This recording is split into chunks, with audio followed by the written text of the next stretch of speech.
Welcome to the Hour Show. As you can see, this changed from my normal setup. Where am I? Central Park.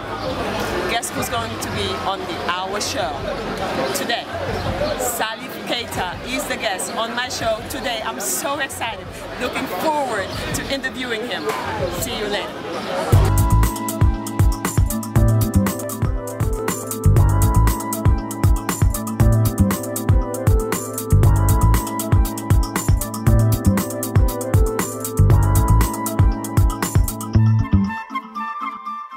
Hello, Salif. Hello. How are you? Fine, okay. I am so happy and honored to have you here with me. Oh, thank you. I have to tell you, this show is going to be in French because Salif is more comfortable with French, right? That's right. But it will be subtitled for those of you that don't speak French. I will be the one having problem because I haven't spoken French for so long. Oh, no problem. I'll try to understand you. So, all French is better than my English. Than your English, I'm sure. Yeah, I'm sure.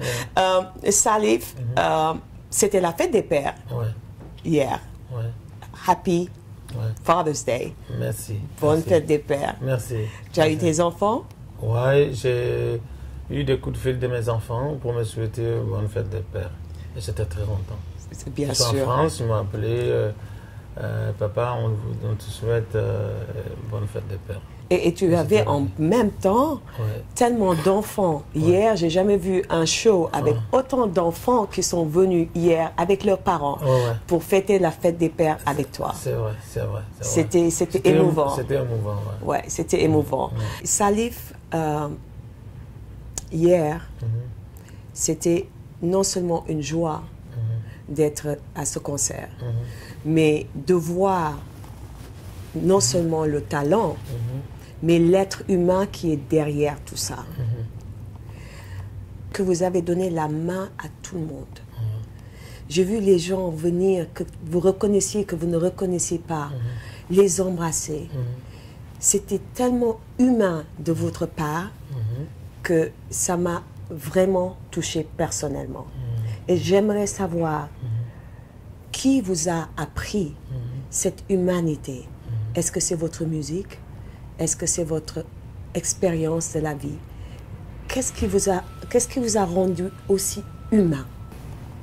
Je crois que c'est une culture africaine. Une culture africaine. L'hospitalité, le vouloir être dans un monde entre deux personnes et l'amour des gens. Parce qu'il est difficile de vivre seul quand même. C'est pas... Moi, je crois que c'est tout simplement, je suis né dans un milieu qui m'a appris à aimer les gens, et à ne pas refouler les gens. Et c'est tout, c'est une habitude. Et puis aussi, les gens, tant de personnes, combien de personnes sont venues hier au concert, mais ils pourraient rester chez eux. Absolument. N'est-ce pas? Absolument. Ils sont venus pour moi. Absolument. Moi, je crois qu'il y a un proverbe qui dit chez nous, celui qui vient vers toi vaut mieux que toi. That's beautiful. That is Voilà. beautiful. Donc, the one that comes to you is better than you. Yes. That's right. So, moi, je crois que j'étais plus petit qu'eux, parce qu'ils se sont déplacés pour moi. Ils ont laissé tout leur plaisir, toutes leurs occupations, ils ont laissé, ils sont venus me voir. Vraiment, le peu de choses que je peux leur donner, c'est de l'amour. Et vous l'avez donné, mais alors vraiment à 200%. Merci. J'en étais vraiment touchée. Et ça, c'est une belle leçon de la vie. Merci. C'est une très belle leçon. Et j'aimerais qu'on parle aujourd'hui de cette... je vous ai dit, c'est mon français qui aura des problèmes. Your skin discoloration, qui s'appelle albinisme. Et vous êtes né avec. C'était dur durant votre enfance, parce qu'en Afrique, c'était mal vu. Oui. Oui. Mais j'ai beaucoup souffert. Oui. Mais en Afrique, c'était mal vu.